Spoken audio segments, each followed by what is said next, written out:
Already yesterday, we talked a little bit more in depth about the outline and specifically started working on thesis statements and body paragraphs. I did a brief overview of what I had started including on my example. Again, this is my example posted on Google Classroom.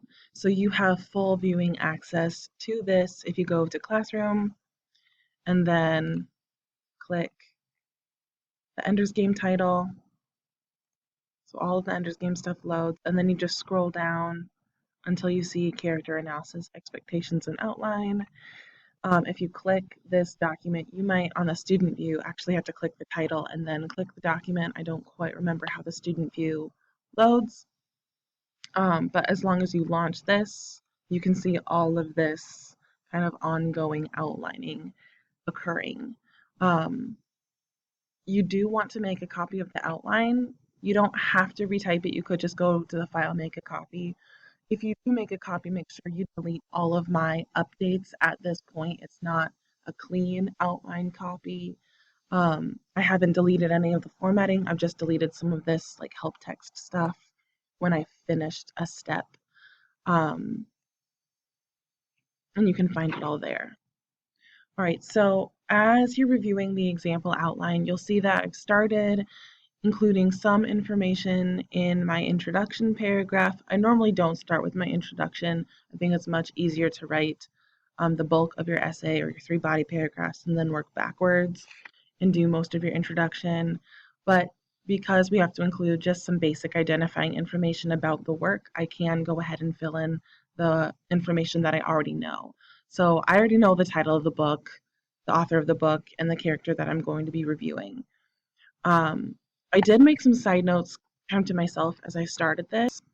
As a reminder, the Roman numerals are the indications of when new paragraphs start. The capital letters are the required elements that I am looking for your analysis structure.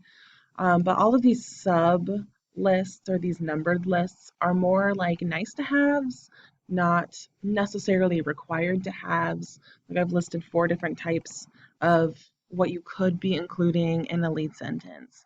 I'm asking myself here as a writer, do I need to support my opinion with outside sources? Usually you do, but we haven't done a whole lot of work with research and how to access quality information yet. That's not part of the standard that we're meeting yet. That's to come in 3rd trimester, not necessarily right now. So I'm kind of keeping that idea on the back burner by kind of flagging my thinking with a comment, but I'm not making it my top priority at this moment. And so I've just kind of gone down and you can see where I've kind of started to review my writing and where I don't necessarily like what I'm seeing. I've just kind of flagged where I probably should spend some time in the revision stage. The bulk of the lesson from yesterday, that's the 22nd of February, was thesis statements. It was starting in our bell ringer and listing ideas, and then by about the 45-minute mark, we had at least 2 working thesis statements. And there are 2 kind of general ways to write a thesis statement, things that have seemed to work for students in the past. The first way is the way that I've written, where you kind of have a more broadened thesis statement. You don't focus so much on listing out all of your reasoning in your opening statement. The main thing that you want to look for in your thesis is an arguable stance and then some sort of fact. So I could simplify this thesis statement that's highlighted into Colonel Graff is a controlling character. That's my arguable side, but it kind of falls flat. There's not a lot of detail there. I'm not really telling my audience what kinds of things I'm going to be working toward in my paper. I'm missing that kind of fact side of the thesis. So I've added a little bit of, I don't know, more descriptive language or fact-based language without listing out all of my ideas right away into Colonel Graff is a controlling character that works so the ends justify the means. And then in all of my sub-claims or all of my body paragraph main ideas, I can explain how he works so his ends justify the means. The second way to write a thesis statement would look something like this. And I think it's more what eighth graders are used to coming from seventh and sixth grade, where you're more in the habit of listing out your main ideas so you always know what you're going back to. So it would look something like Colonel Graff is a controlling character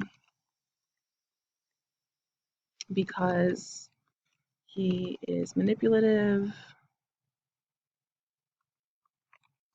persuasive, and a constant observer. So I have my arguable point still, and then I have fact, fact, and fact, or my three body paragraphs are going to look something like this. Right, so you're kind of cluing the audience in. Both ways are totally acceptable for this piece of writing. It's really up to author's choice. One thing that I mentioned yesterday is you do want to restate your thesis using different word choice. Don't just copy and paste from your introduction. But you want to review your thesis in your conclusion. So you could practice, and this is what we practiced as kind of like the second stage of the lesson yesterday after the bell ringer, was writing your thesis one way and typing it into the outline, and then practice writing it the second way and putting that in as your thesis review in your conclusion. Then you kind of have a kill two birds with one stone step, and then that's something you don't always have to be kind of worrying about is how are you going to restate this idea.